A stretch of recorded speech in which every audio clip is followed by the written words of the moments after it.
Not enough teenagers are taking up apprenticeships despite concerted government efforts, including £1.6 billion of investment, a group of MPs has said.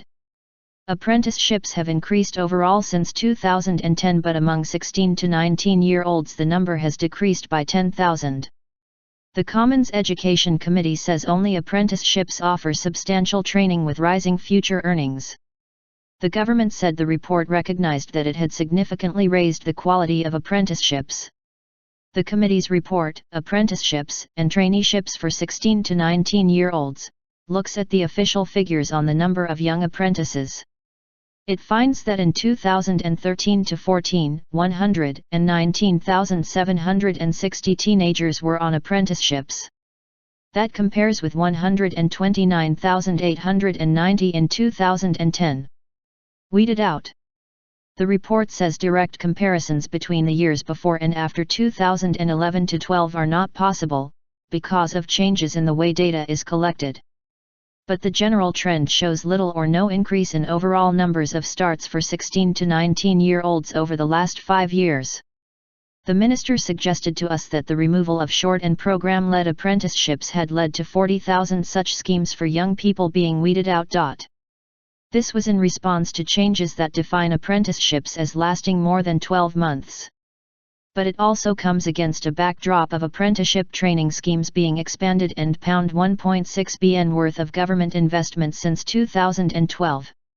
Alison Fuller, Professor of Vocational Education and Work at the Institute of Education in London, told the committee, the rather stubborn figure that remains is about 6% of 16 to 19s will at some point start a government-supported apprenticeship. It is important to have that context. It is very small and it has not gone up.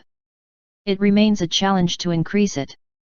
The majority of this age group will join a level 2 or intermediate apprenticeship, which is equivalent to obtaining good GCSEs. Quality.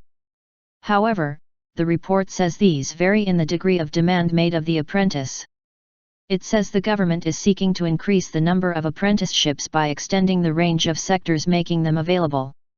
It is important to ensure that such growth does not sacrifice quality, as apprenticeships should always require substantial training and always deliver a substantial uplift in earning power for the apprentice, it adds. Level 2 apprenticeships that comply with these principles should be retained. However, some contributors question whether training at this level is adequate for an apprenticeship at all. Professor Alison Fuller asks if a year's training is really a secure platform for progression for future earnings and secure trajectories into higher paid and higher skilled jobs. She says she isn't sure it is. And, in comparator countries that would not count as an apprenticeship. Applauded. The committee also examined at the benefits of apprenticeships for business. It cites research suggesting that 84% of employers surveyed were satisfied with apprenticeships and 60% were highly satisfied. But it queries government assessments of the future earnings potential of apprenticeships. These suggest those who complete a Level 2 apprenticeship will earn between £48,000 and £74,000 more during their lifetime than people who don't have similar qualifications. And that those who have completed a Level 3 scheme, equivalent of A-levels, will earn between £77,000 and £117,000 more. But David Massey from the UK Commission on Employment and Skills suggested that some apprenticeship frameworks would confer much higher earnings than others, and suggested more information was required. The Department for Education said, this government has significantly raised the quality of apprenticeships and introduced traineeships to ensure young people have the skills that employers need, and it is hugely encouraging that today's report recognizes this. We welcome the report's recognition that the number of high-quality apprenticeships for young people has doubled, and that apprenticeships offer excellent opportunities for young people and should not be seen as a second-class option.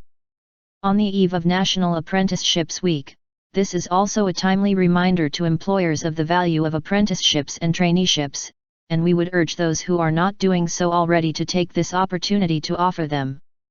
Sally Hunt, head of the Academics Union, UCU, said, the government's efforts to expand apprenticeships should be applauded, but ministers must recognize that one size simply doesn't fit all. Flexibility is crucial in order to cater for the needs of different types of students and employers. Linking apprenticeships to youth unemployment and stripping away funding for other types of courses risks damaging their status as a high-quality training option.